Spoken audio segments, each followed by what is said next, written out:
হযরত উবাই ইবনে কাব রাদিয়াল্লাহু তাআলা আনহুকে রাসূলুল্লাহ সাল্লাল্লাহু আলাইহি ওয়াসাল্লাম জিজ্ঞেস করলেন, উবাই বলো তো কোরআনুল কারীমের ভিতরে সবথেকে শ্রেষ্ঠ আয়াত কোনটি?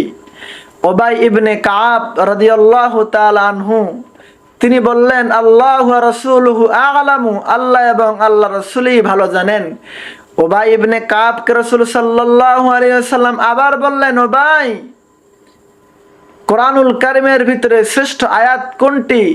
এবার উবাই ইবনে কাব রাদিয়াল্লাহু তাআলা আনহু চিন্তা করে বললেন, কোরআনুল কারীমের ভিতরে শ্রেষ্ঠ আয়াত হচ্ছে আয়াতুল কুরসি। সুবহানাল্লাহ।